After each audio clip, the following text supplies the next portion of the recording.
This episode of Crowdscene was recorded back when the show was called Kickstars. So every time you hear the words Kickstars, think Crowdscene. You can now find us at crowdsceneshow.com and also follow us on Twitter at crowdsceneshow. Thanks for listening. Kickstars. On this episode of Kickstars, we enjoyed meeting designer Victor Mathieux to hear about his project, The Flip Band. One of Victor's clients, Richard Branson. We talked with Victor about how you learn the most by creating your own projects, about dealing with doubt, and how he's on a mission to make a positive difference with what he makes. Victor's got a great energy and he was generous with his advice. We learned a lot. Here's a quick preview of today's show. This is Victor talking about what he really wants to get good at. As an entrepreneur, you definitely have those doubts, of should I go get a job? Do I have the experience to start a company? Do I have the connections? Do I need to build my skills? But the skill set I really want to be building is the skill set of bringing ideas to reality. Kickstars, gonna kick it with Pete and Mike. Kickstars, interviews behind the hype. Kickstars. Hi there. Hello. Welcome to Kickstars, the show about successful crowdfunding campaigns and the people who make them happen. I'm Michael Ogden. And I'm Peter Dean. In each episode of Kickstars, we speak with people who've taken a risk by turning an idea of theirs into reality by raising money on a crowdfunding platform. But what did it take to reach their goal? I like to hear the story behind the idea, understand where their concept came from, and learn what it meant to find success. And I'm interested in how you design and run a successful campaign, as well as what our guests have learned along the way. We'll talk about the factors that can make or break a campaign. In this episode, we're really pleased to be talking to Victor Mathieux and hear about his successful project, The Flip Band. In his own words, Victor describes his project like this. Wearing a flip band makes it impossible to forget your goals and boost your chances of success using a simple, science-based hack. Victor wanted to raise $7,500 on Kickstarter. He ended up raising more than $50,000 from a total of 1,983 backers. So, Victor, an appropriate name. Welcome to the show. Hey guys, thanks so much for having me. Our pleasure. How's it feel, Victor? You've crossed the finish line. Feeling good. It's always nice when you overreach a goal. And at the same time, I am ready to just hustle and get some real work done. That's now that the Kickstarter is over, I've got a lot of backers to keep happy. And it's just the beginning for me. Now it's time to really grow it as far as I can. Well, I loved on your page, Victor, that you mentioned, when you started working on the idea for Flipband, you didn't have any idea how it would be received. And you mentioned, what if the only person that backs my project is grandma? I raised only $12.34, and that'd be so embarrassing. You were worried, but... Well, how do we know that Victor's grandma doesn't have 1,983 Kickstarter accounts? And a spare 50 grand. Or 1,900 friends that she plays for. Yeah, right. Exactly. I'm hoping your grandma has a flip band. You know what? She actually does not yet. I probably need to hook her up. Well, I suppose maybe by this point she's got the habits that she's living with are suiting her just fine. Yeah, totally. I wonder if you, Victor, if you could, for our listeners who aren't familiar with your project, how would you describe it to someone who hadn't heard of it before? So Flipband is a super simple wristband that you wear that helps you stick to any goal. So whether it's exercising or it's expressing gratitude every day or even just taking your vitamins, the way it basically works is you wear a Flipband. There's one side that just exists to serve as a reminder of your goal. So it's almost like a trigger for remembering to do it. And then the other side is green with a bright check mark, and you only get to flip it after you've done your goal for the day. So it uses some pretty simple, just behavioral psychology learnings. So tell us, where did this idea come from? So I've been working on products to help people stick to their goals and kind of be their best selves for about 5 years now. And before this, I worked on a company called Everest, which is a pretty popular goal-setting app. And it was a pretty complicated solution. It was pretty tech-heavy. There was a community. There was a to-do list app. There was all sorts of stuff. And then as I started to learn more and more about habits and forming good habits, I learned that there was just a really simple thing called triggers, which is basically something every habit needs to have. And I had noticed in my own life that there were certain habits that were really easy for me to do, specifically doing 10 push-ups every day, something really easy to do. And I had a whole bunch of reminders set on my phone, even through the app that I had created. And I was just forgetting to do my push-ups, even though I had all these reminders. So one day I literally started wearing a rubber band on my wrist to remind myself. And then I had the idea of like, at first I would just switch it from one hand to the next. And then I had the idea of painting the rubber band on the inside and just flipping it. And it worked. It started working really well for me. So then I started giving it to my friends. It started working really well for them. And I was just like, oh my God, I can't believe something so simple is actually going to work. You know, you spend 3 years developing a crazy iPhone app.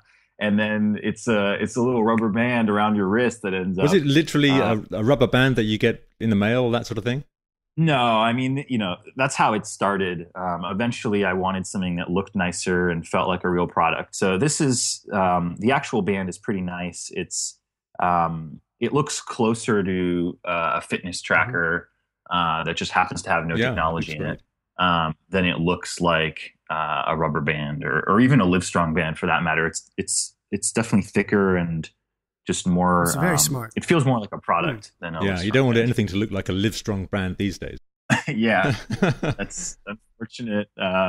Unfortunate happenings there. You could wear the flip band to the Oscars or the Grammys. Yeah, exactly. That's town. actually my big goals. Kind of post Kickstarter is getting more celebrities involved. That could work. Now, let me ask you about the concept. The fact that the solution was so lo-fi, did that cause you to doubt it in any way, that you thought, the answer's got to be more complicated than this? You know, I had a feeling that there would definitely be an audience for it. I live in San Francisco, and I'm part of the kind of tech world. You know, almost all my friends have tech companies. And so there's definitely some distrust there in the sense that when I go to events here, when I talk to people, people kind of just laugh at it. And, you know, the day I launched the project, I ended up on the homepage of TechCrunch, which is a huge kind of tech publication. And it was by this writer who had just written an entire just smear piece on me, you know.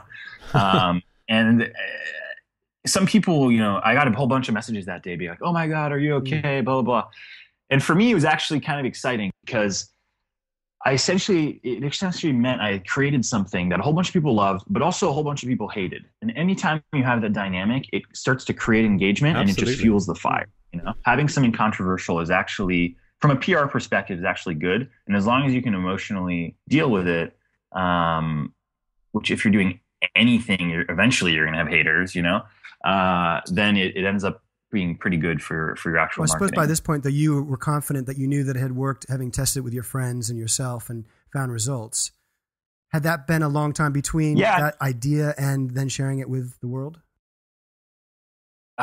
So, you know, the first idea kind of happened maybe 6 months before I did, or really 6 to 8 months before I did the actual campaign. And then deciding to do the campaign itself, it was total last minute for me. You know, I was actually working on another campaign with a friend, and I bailed on it because I just wasn't that passionate about the product. And I decided like, well, I just learned all this stuff about Kickstarter. Why don't I do my own campaign? And so I actually decided to do the campaign for Flipband 3 weeks before I launched it. And so it was a really kind of fast, you know, just hustle period and get as much done as possible. That's impressive. I mean, and your video that you've got on your campaign page is very well done and nicely constructed. So you did that within the 3 weeks of going, all right, I'm going to do this, to live. Did you have a team of people a team of friends? I did. Yeah.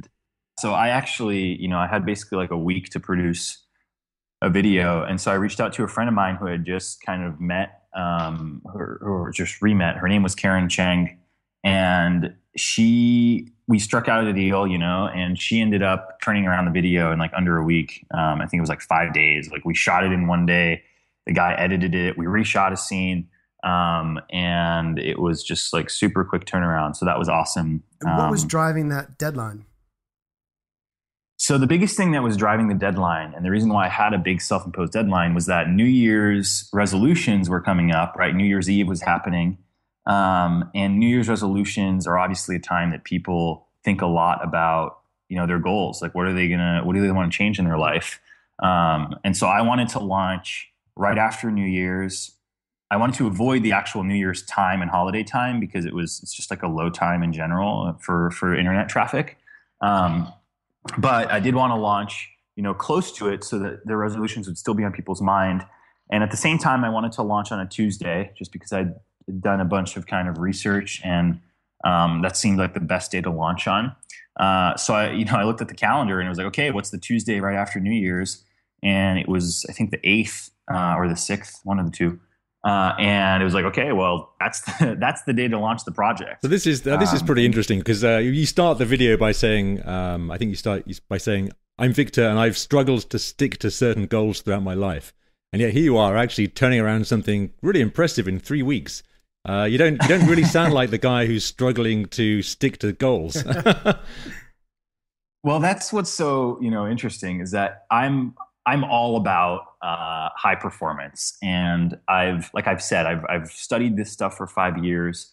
I coach people on this stuff, and even with that, there were still just simple habits in my life that just were not sticking, And so that was what was extra frustrating for me, because here's the guy who should know how to do all these things, and yet it was like, why am I still forgetting to do this? Right. Like, why do I just not have the commitment? Am I lazy? Like, what's the deal? And then I realized there's a whole bunch of habits where I literally forget to do them, or it's like I have the motivation most days, and on just some days I could just use a little motivational boost, And this is a great solution for that. Can I ask you about habits, actually, Victor?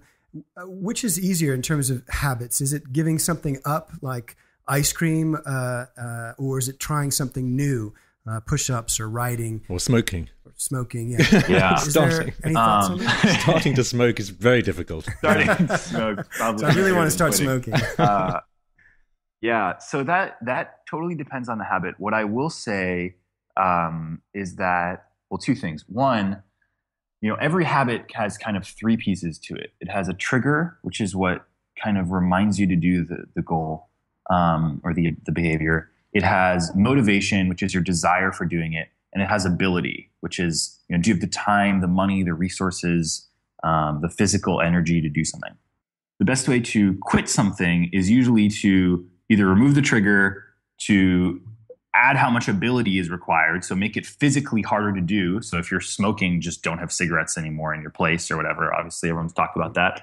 Or to decrease the motivation, which usually happens, through some kind of change in beliefs or something. The biggest misconception that people have about bad habits is they just try to quit. It's a lot easier to replace a bad habit. So if you decide that you're going to, if you notice a particular trigger, like let's say whenever you wake up, you go and you eat like just a shitty breakfast, for example.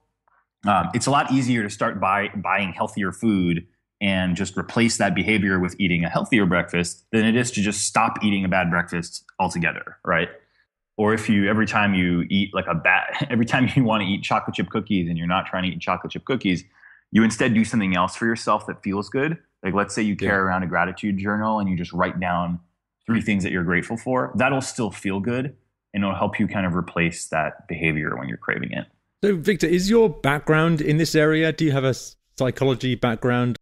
I don't have a psychology background. I've kind of self-studied this stuff for about 5 years now. My take on that, I've actually thought about whether I should get a psychology background or something. And my take is that I'll learn more by being out in the world and creating things and trying solutions. I more want to be able to work on these things on a practical level than on a philosophical one. And it's, my take on there too is you don't need a degree to be able to help people, right? Like if you know something and you can help people, then you can just do things, be considerate that you're not a psychologist. But yeah, that's kind of my input there. Is the 8-year-old Victor, would he be surprised at what you're doing now? No, I've had this itch for a long time. And I'll say that I've definitely, it's problem solving is definitely a skill that you can get better at. But whenever I was a kid, I was that kid who was either, if it was the winter, I was going door to door to shovel snow. If it was fall, I was going to rake leaves. If it was the summer, I was painting fences. And then eventually I realized like, oh, these are all seasonal businesses. And I started, this is actually kind of funny. I started going around and I would cut my neighbor's flowers and I would package them in saran wrap and spray them with cologne. And I would go sell it to them as You are potpourri. kidding me. And their jaws would drop. Did they catch on? I think they did, but I think I was 8 years old then, and I think it was just like this cute kid going around to sell their potpourri, and they would just buy it basically. Very enterprising. It's amazing. I mean, when I was 8, I was totally into being a detective, a boy detective, and thought, and there was, fortunate for me, a couple burglaries in our neighborhood. And so at the time, I went and knocked on those doors and said, "Hi there, I've got my fingerprint kit, and I thought maybe I could poke around." That's awesome. Did you solve any crimes? I think You're going so. to Victor solve some crimes. Yeah. Yeah, who cut those flowers? Let's investigate that one. I love that. But were your parents designers? So my dad was an entrepreneur. He started his company. He would always tell me kind of two things. He would always tell me was one, be your own boss, and two, if I ever got like a bad grade or something, but it was still better than the rest of the class, he'd always tell me, "I don't care about others. Compare yourself to yourself." Right? Was it your best? No, then go back and do it better. Right? And so that definitely drove kind of a desire to just constantly improve. Oddly enough, my mom just 5 years ago kind of started her first career, and she's actually an interior designer now. So I think maybe I draw some of my creative intuitions from her. I always find it super inspiring, especially when you have people that are a little bit older that are just going to like make a big change in their life and they just go for it. It takes a lot of courage and kind of a leap of faith to do that. You mentioned something interesting, Victor, on your page, that you originally had no intention of turning Flipband into a product. So it wasn't intended as a business initially. Is that right? That's correct. I mean, it was really intended as just something that, would be a solution for myself. I just didn't even consider it as a business. Again, mostly because, I've been working on kind of tech products for a while and things that I think most people would consider to be a little bit more ambitious, right, when they look at the solution. But at the same time, I've always been a fan of simplicity. And I just figured, why not? If this thing is working and it can work for other people, then why not turn it into a product? Have you ever had a regular job, or have you sacrificed anything to? Sounds. Well, I mean, we hear about the young 8-year-old Victor, the entrepreneur. Maybe you never worked for a regular company. Yeah. Yeah. So I did my fair share of internships when I was a kid. I worked at some larger companies. I actually hustled and worked at my dad's company when I was in high school. I definitely had kind of, jobs when I was younger. Ever since I've left school. So first I should say I've been doing design contract work for, 12 years now. And what kind of design? Web design, branding, all sorts of stuff. Yeah, me too. That's kind of my main area of concentration. Yeah. Nice. That's awesome. Well, it's cool to see that you're also doing this podcast and that you're also a designer. Too many designers get stuck kind of just doing design. It's nice to spread myself around a little. I think the two of you could start another podcast and talk about fonts. Victor and Pete's font time. Fontaine. Yeah. We'll discuss that later on. Yeah. I'd listen. I wanted to ask you before we move on, Victor, during that run up to the campaign, as you said, you had 3 weeks to make it live.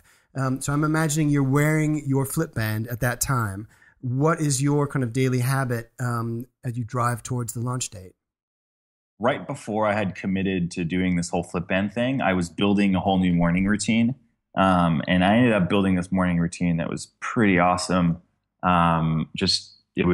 It was really energizing. It was a combination of just some breathing exercises, and expressing gratitude and doing this thing that I call the victory stance, which is basically, standing with your hands up in the air and coming down and striking your chest. It looks really crazy. Oh, that sounds great. It totally energizes you. So I would do that. Sorry, go ahead. No, is that you said victory stance? I'm imagining that spelled out in my mind like Victor dash Y. It's the Victor Mathieux stance. Victory. It's like a stance that's kind of somewhat victory. Yeah, I mean, I haven't officially branded it yet or something, but that's probably something I should consider. Definitely. So I was doing that, and then as soon as I committed to do the flip band, I switched my habit to working on the flip band every day. It was kind of the flip band was a goal for itself, and stuck to that. The morning routine stuck as well. I'm still doing the morning routine, and the morning routine has kind of survived a whole move. Like, I moved apartments, I traveled a bunch. And for me, whenever a habit can survive through kind of big life changes, that's always a good sign. Once something becomes a habit with a flip band, then do you replace it with a new habit? Yeah, I mean, that's how I approach it. Is I'll wear one flip band. Sometimes I'll wear two if I have like a personal goal and a work related goal. But I wear one until the habit feels like it's really strong, or until I realize, like, actually, this is a habit I don't actually want in my life. Sometimes that happens. Sometimes you have an idea that you want a habit in your life, and you realize this isn't as awesome as I thought it was. So I'll either switch to a new habit when I feel like the new habit is fully integrated, or when I realize that it's just not something I really want to do. Okay, so Victor, we're going to take a quick break now, but when we come back, we're going to be talking about crowdfunding and your campaign. Great. Hey everybody, a quick break to encourage you to sign up to our podcast at iTunes. To stay informed about the show and our upcoming guests, please sign up to our newsletter at kickstars.net. To follow us on Twitter, we are at KickstarsShow. So we're talking with Victor Mathieux about his Kickstarter project, Flipband. Now, Victor, crowdfunding, why crowdfund and why choose Kickstarter? In terms of why crowdfund for me, I had a couple of reasons for it. One, I wanted to really validate the idea.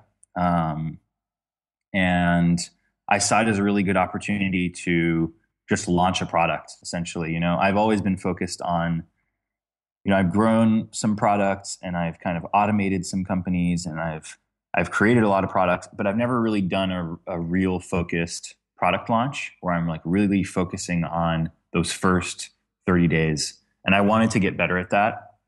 And I felt like Kickstarter was a really great way to do that.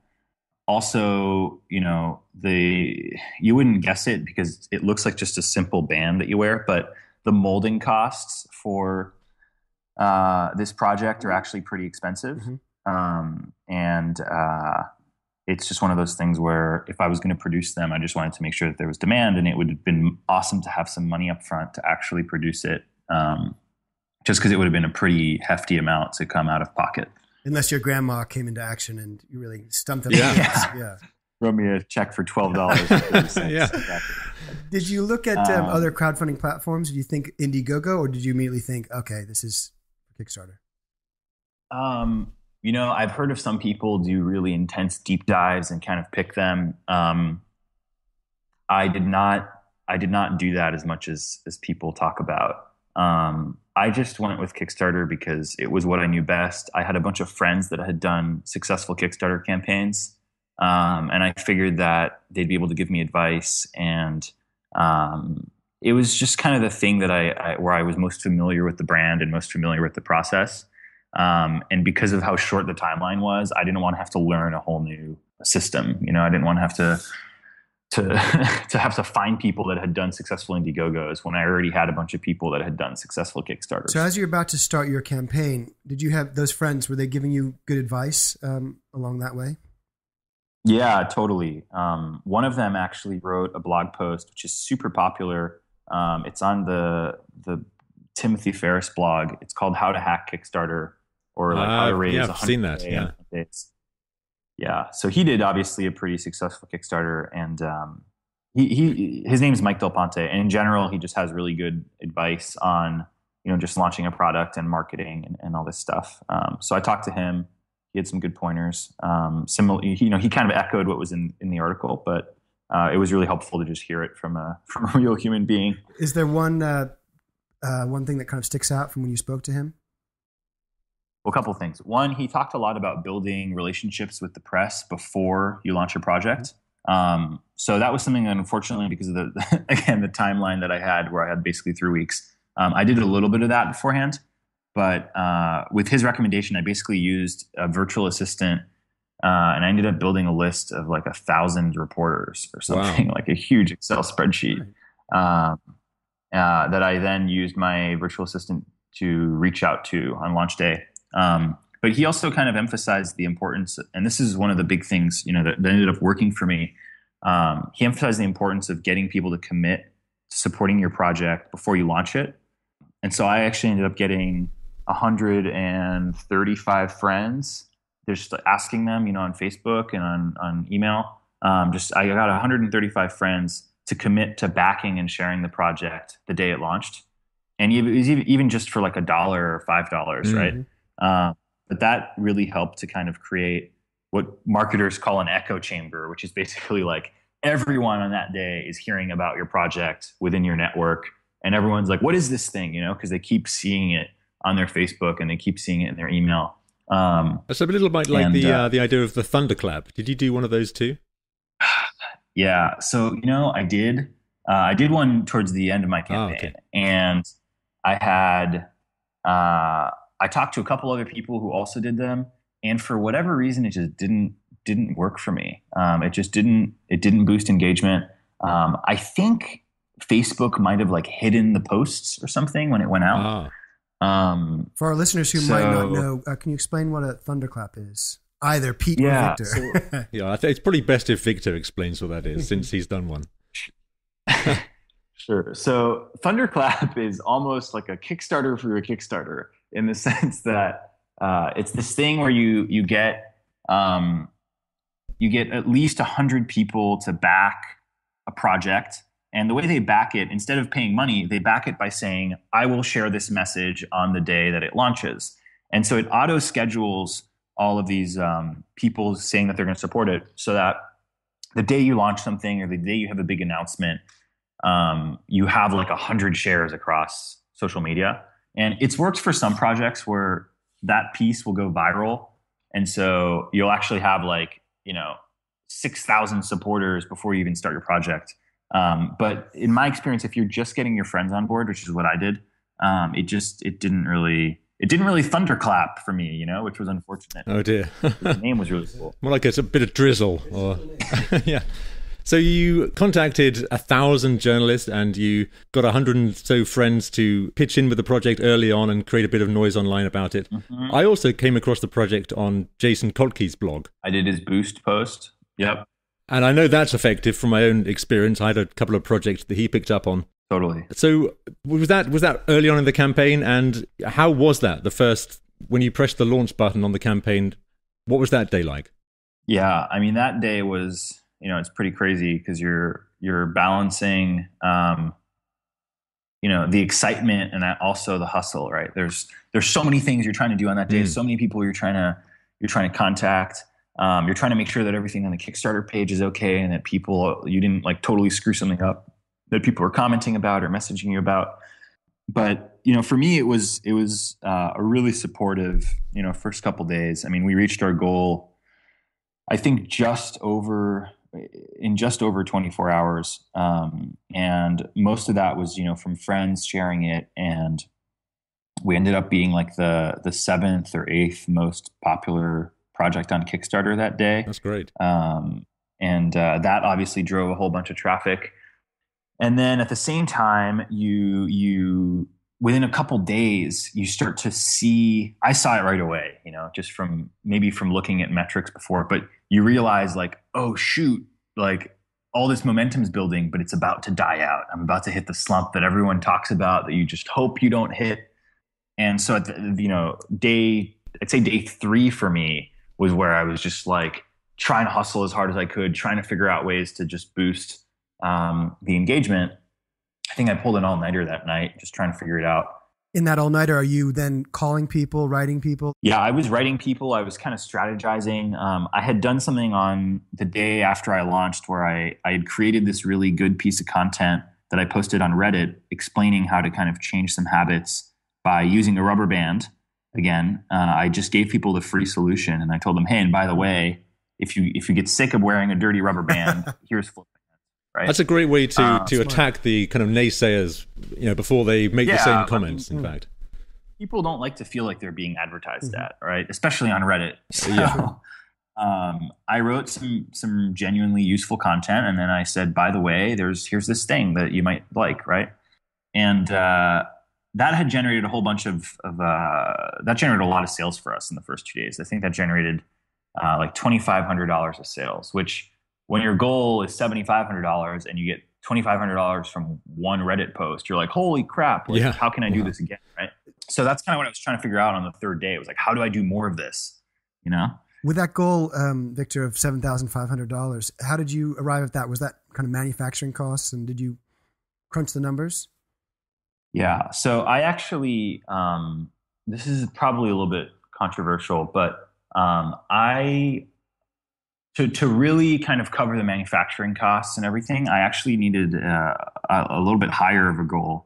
But I went with a lower goal because I had heard that the more percentage of your project you reach in the first day, the more likely you are to get a Kickstarter staff pick. Yeah. Right. So I kind of chose a number that was a little bit lower than what I was actually aiming for. We're back to psychology again. Yes, you're using your psychology. Did not work. Did not get a staff pick. It didn't. Wow, that's surprising. I don't know. I mean, they're a little bit of a black box. Like, I emailed them, maybe half a dozen times over the course of the campaign, and I just never heard from Kickstarter.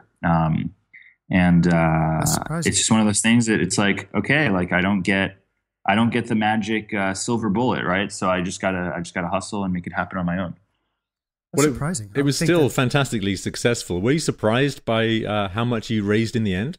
Yeah, I mean, it's one of those things where it's always surprising because it's such a low price point product too, that you have to really kind of get a lot of people to back it. So I had no idea how well it would do. I was really hoping to be able to cross 25,000 or maybe even 50,000. Just to be able to show to people that it is possible to raise a significant amount of money on Kickstarter without having like some fancy tech product, right? So that was really awesome. It definitely, it was definitely like a really feel good amount for me. That was the number where I was just like super. Can you tell us what the best day of the campaign was? So the second day, again, was definitely emotionally a huge high because you're like, okay, I reached my goal in 24 hours. That's amazing. I had the other day that was awesome was I had this idea that if I was to retarget Kickstarter backers, like people that had already backed a lot of projects, like if I do retargeted ads on Facebook or Google or something, that it would work really well. And so I found a company that did that, and it ended up working really well, where it was something like 6 times the return on investment, which is really rare to find something like that.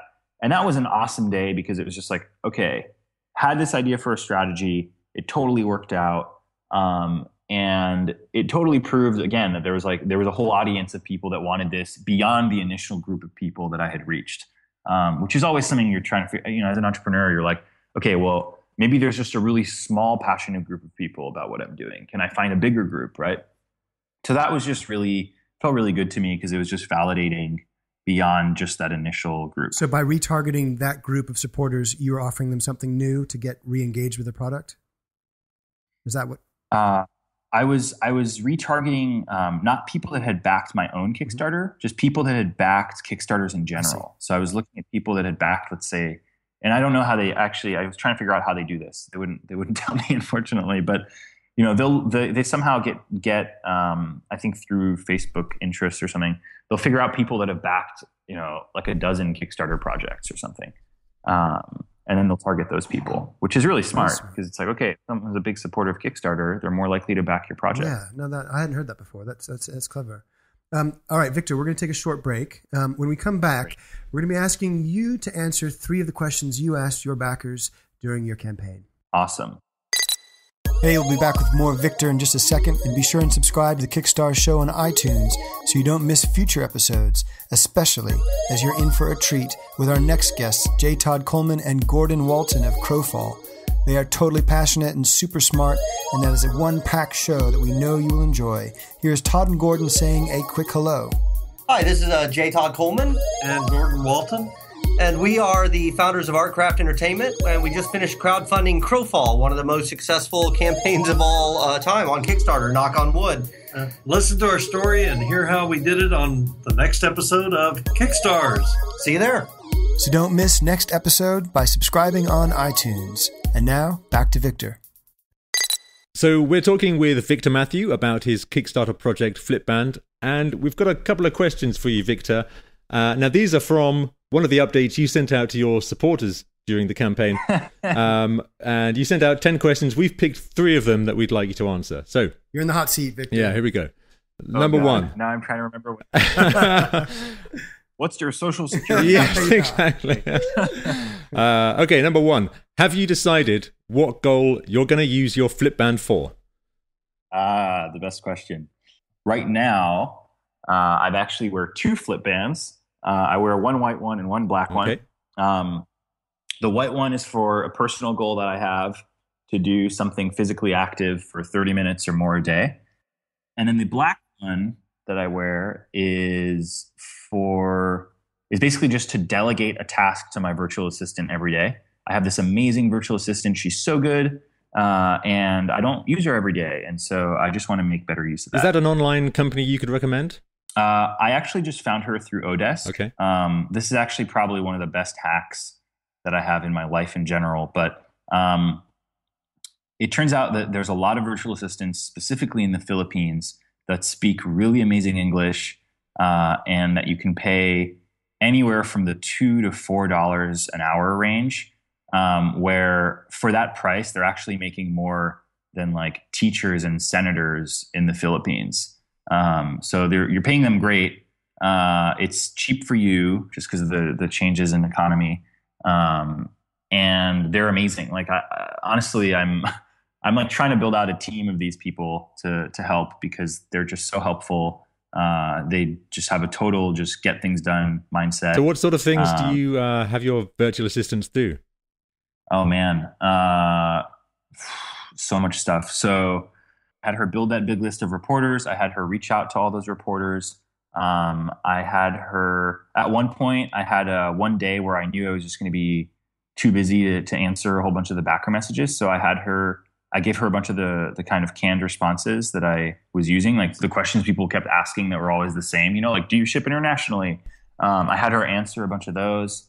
I recently had her do some research on different market sizes to figure out do I want to advertise Flipband to the CrossFit community or to people who are trying to do physical therapy or meditate or whatever. She sounds pretty handy. And then bring it back here. I wish I had a virtual assistant now. Yeah. Okay, so let's number 2 of these 3 questions. So what else have you previously tried to reach those same goals? I've tried a lot of apps. I've tried a lot of fitness trackers. I've tried... This is actually something that works really well. It was inspired by a guy named Manish Sethi, who actually has a really cool product. It's a wristband that shocks you if you don't stick to your goals. So, the shock band. It's called the Pavlok. Yeah. It's really cool.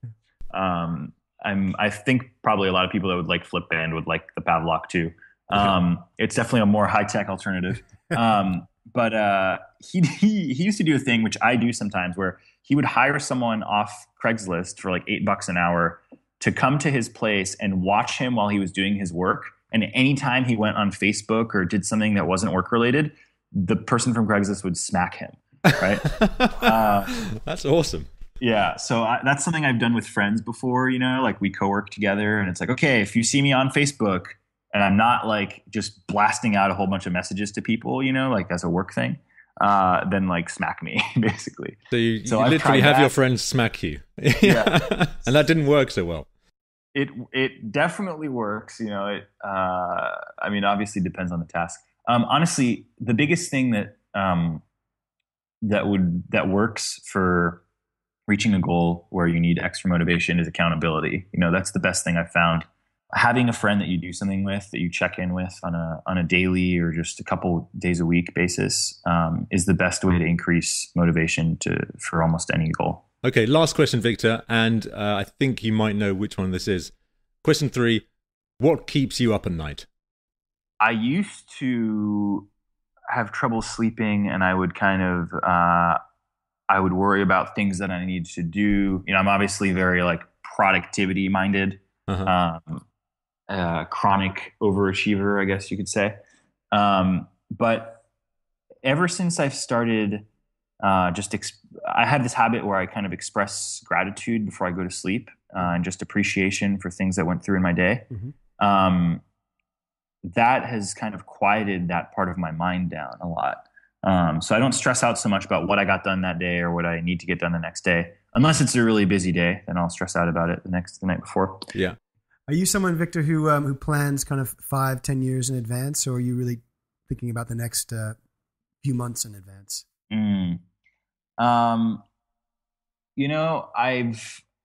People have always asked me, what's your 5-year goal? What's your 10-year goals? I'm definitely more of a moment by moment person, where I do what feels right in the moment. Mm-hmm. I think now I have a little bit more of a vision of where I want to take things in the long term, in the sense that, I really want to build this whole connection of kind of products and services to help people be their best selves. And I want to, do more speaking engagements, and I want to do more events, and I want to have, at some point I kind of want to build an accountability service, a service to help people stay accountable. At the same time, I'm just very focused on Flipband right now because I know how important it is to do one thing at a time. But yeah, I definitely have this, this vision for kind of building a motivation empire, if you will. But I don't have any, strong 10-year, very specific 10-year goals or anything like that. I think one of the powerful things about Flipband is that kind of you are compelled to think about any task or any kind of long-term goal in a daily kind of more manageable chunk. One thing that really I thought was appealed to me about about Flipband was that it was a real tangible example. In a way, it's easy for me to say, hey, just break down your big goals into tasks. But what your product does is it compels you to think about something just day by day. Totally. Yeah. I mean, that's really the power of habit, right? Is figuring out what are those behaviors in your life that are just going to empower your life, that are going to make your life better.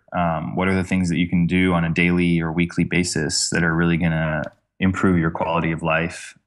Whether it's through, boosting your productivity or just boosting how you feel. Is there, but people might choose something that isn't just never going to work for them. I mean, is that part of do you have to kind of dissuade them from pursuing something that just sounds impossible?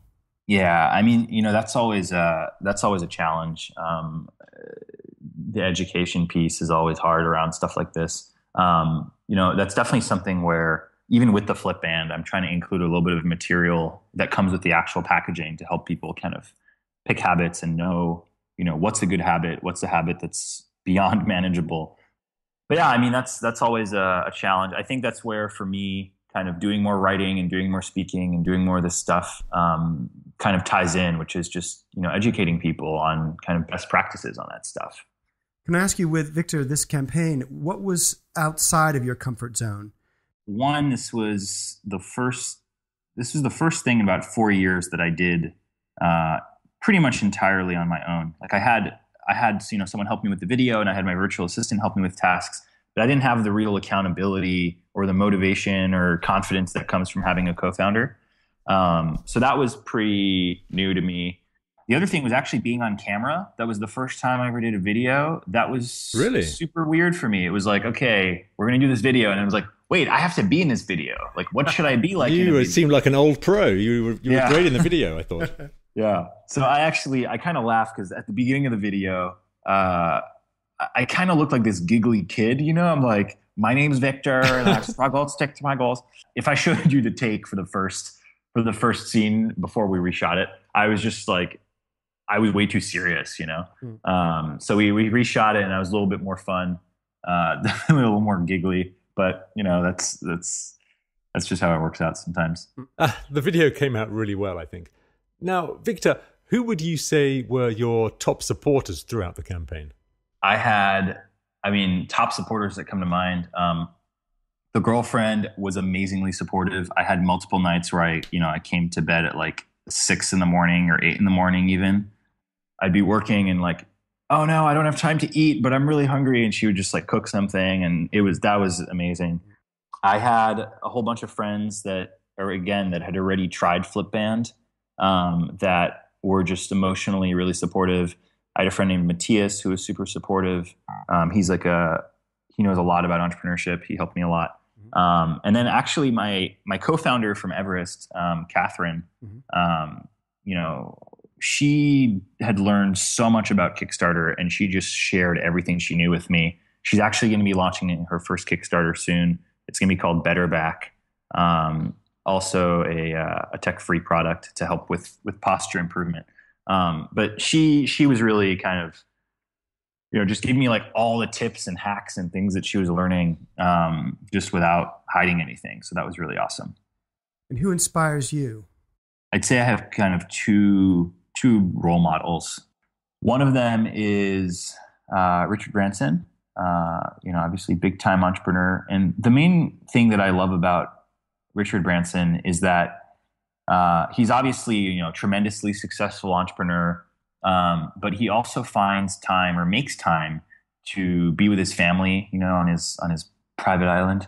But he makes time to be with his family despite how successful he is. And he also just does fun things. Like he's actually a big kite boarder. Mm-hmm. He's actually probably wearing a flip band right now. I had a bunch of his flip bands go to his private island about a week ago. Fantastic. What, Necker Island?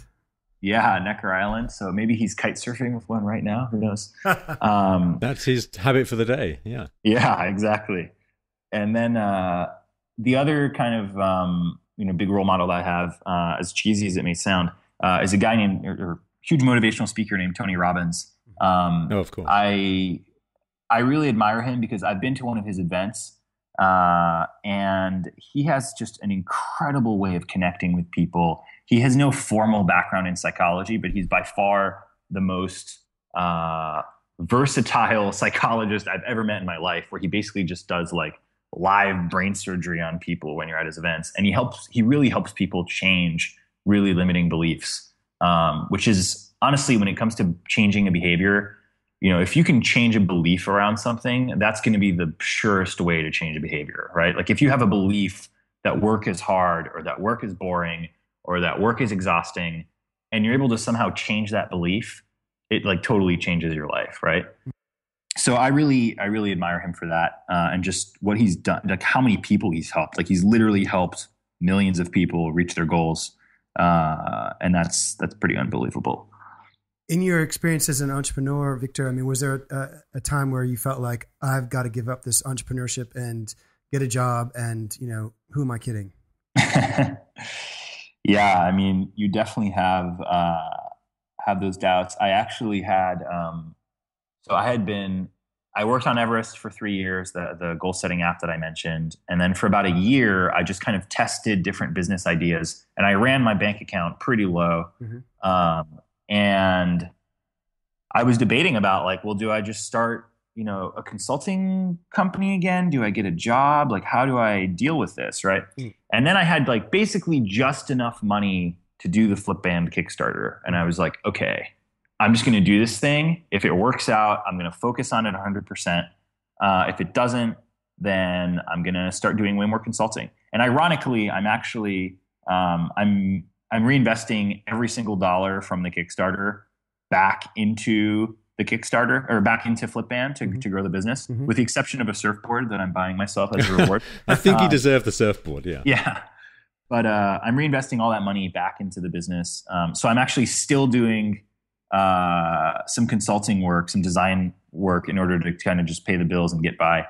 But now I have this kind of longer term focus of building out Flipband. But yeah, you definitely, as an entrepreneur, you definitely have those doubts, of Should I go get a job? Do I have the experience to start a company? Do I have the connections? Do I need to build my skills? But the skill set I really want to be building is the skill set of bringing ideas to reality, right? It's not necessarily the skill set of being a better designer. And so the best way to do that is just to keep doing your own projects, just to keep bringing things to reality, and just to keep learning the challenges and dealing with them. And eventually you build a whole arsenal of tools and a whole support network.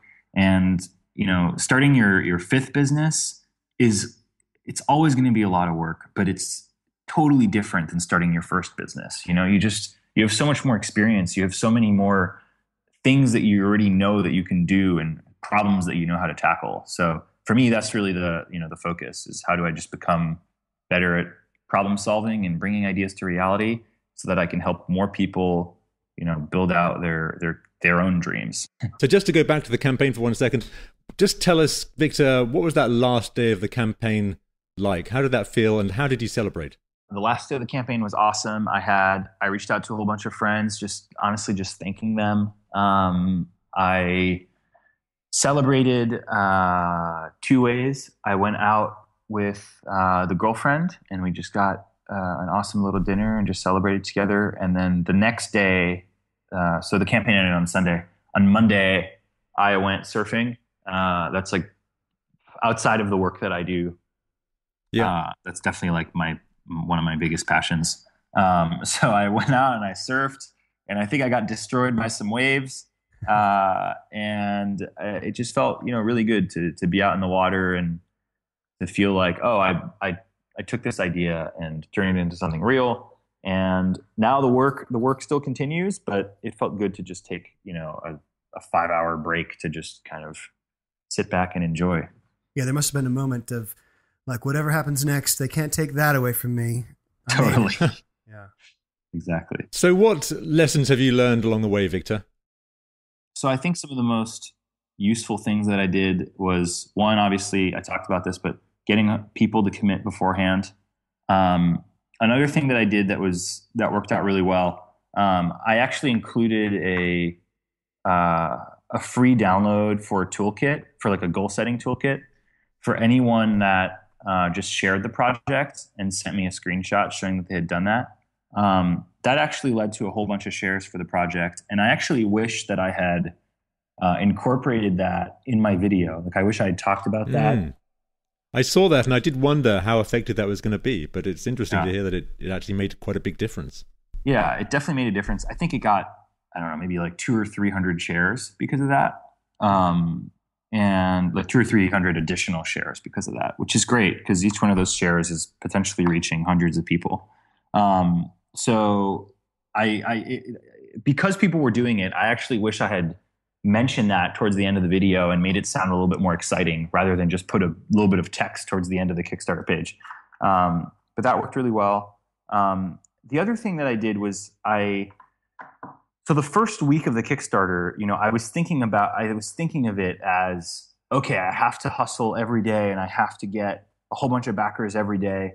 And then what I realized was that what worked better as a smarter strategy for me was treating each week as its own launch. So essentially, I would aim to have a whole bunch of things happen on Tuesdays so that there would be a whole bunch of backers on that day.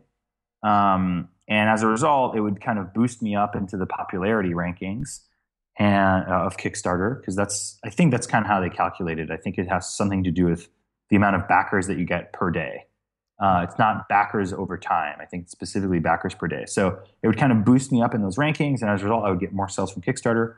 So I started thinking of it less as this like constant grind. And I started thinking of it more as like, it has an ebb and flow to it, where it was like, okay, the beginning of the week is for getting a whole bunch of things shared, which means that I have to line things up the week beforehand, right? So Thursday, Friday were my days where I would reach out to people about doing cross promotions, and I would, if I was going to post some kind of content on Reddit or on some kind of social media, I would try to write it either over the weekend or on Thursday or Friday, so that it would be ready for early in the week.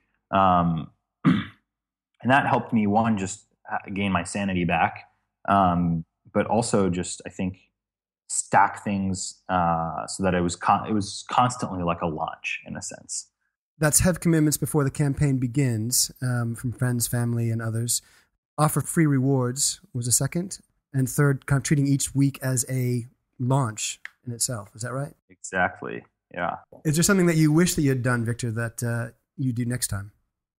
So there's one thing that I kind of realized. So Kickstarter doesn't give you a ton of analytics. Like it's pretty hard to know where traffic is coming from. They give you some info, but you don't totally know what's converting the best or anything. Mm-hmm. So I had this kind of idea, and so total disclaimer, I don't know if this is against Kickstarter's policy or not. But I had this idea for basically taking my Kickstarter project and putting it in a frame within another website, and then putting analytics on that website so that I'd be able to track everything. It turns out that you can actually do this. It is possible.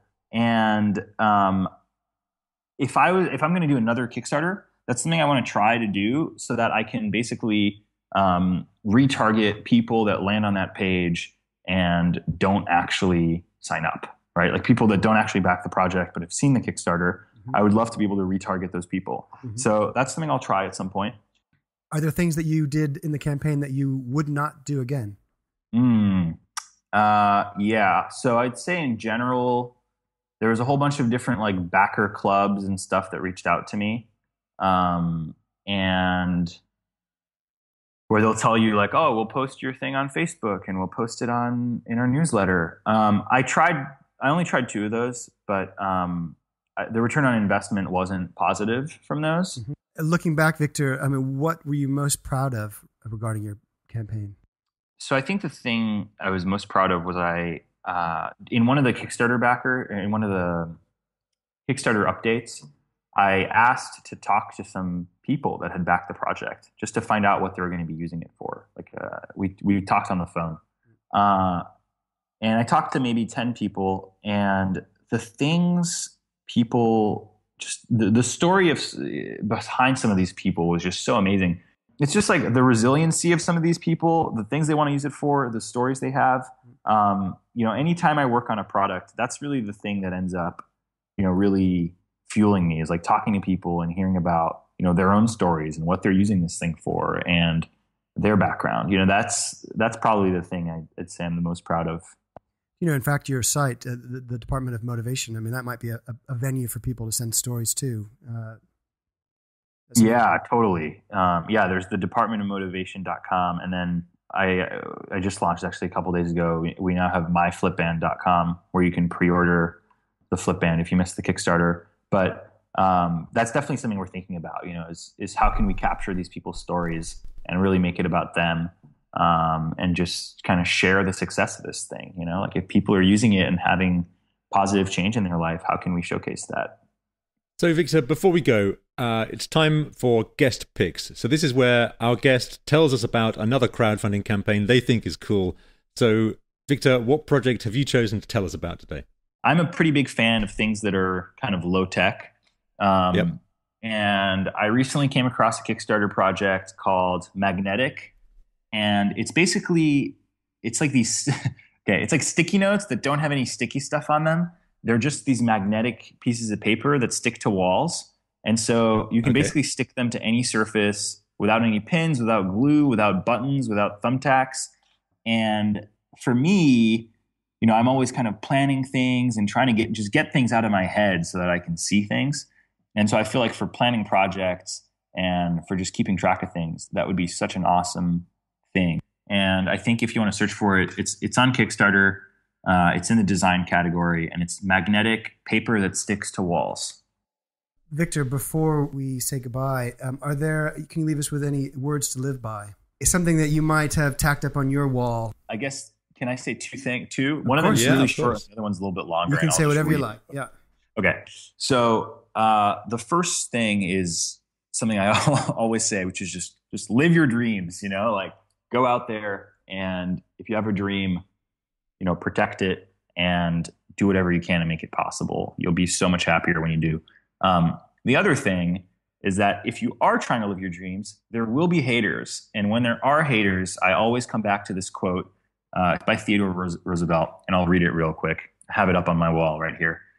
So, it is not the critic who counts, not the man who points out how the strong man stumbles or where the doer of deeds could have done them better.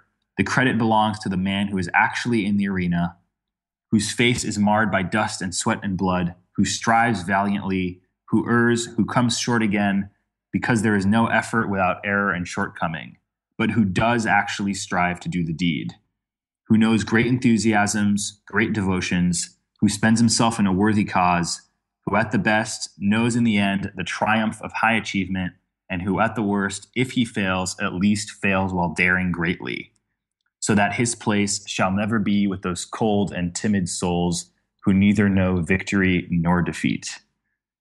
Love that. And I think the short version of that is basically haters gonna hate, makers gonna make. Fantastic, That Victor. is superb. Thank you so much. You've been really generous with your time and your insights, and we're really grateful you were a guest here with us on Kickstars. Yeah, Absolutely. Thanks so much for having me, it's guys. been great. Victor, before you go, very quickly, just let us know once again where people can go online to find out more about you and your various activities and businesses online. Absolutely. So the best place to go is actually on myflipband.com, which is the same place that you can pre-order the Flipband. And then if you Google my name, Victor Mathieux. And spell that out for us again, Victor. Yeah, it's VictorMathieux.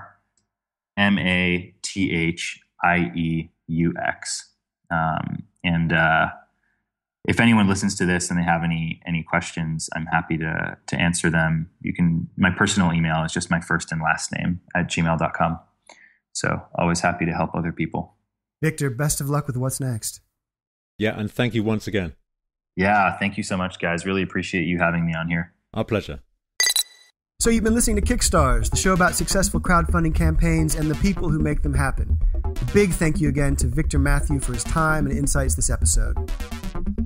To find out more about Victor and his Flipband project, check out myflipband.com and sign up to our newsletter to hear about upcoming guests. You can do that at kickstars.net. If you'd like to be a guest on Kickstars and share your story of crowdfunding success, then write to us by email at hello@kickstars.net with your name and a link to your campaign page. Our thanks to the very talented songwriter Kim Bookbinder for the Kickstars theme music. For more on Kim, do check out kimbookbinder.com. Special thanks too to Jim Fowler, Nick Esdale, Margaret Ogden, Matt Smith, Rupert Harris, and Scott Eaton for their help in launching the show. Thanks for listening.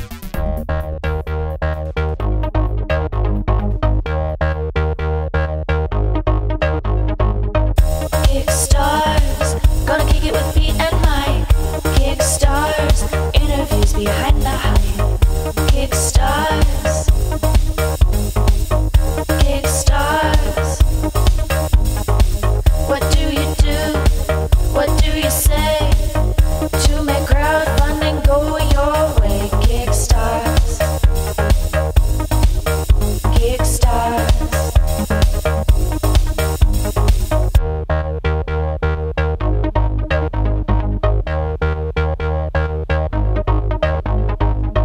Kickstars, Kickstars, Kickstars. Your shake brings all the backers to the yard. Now that's what I call epic.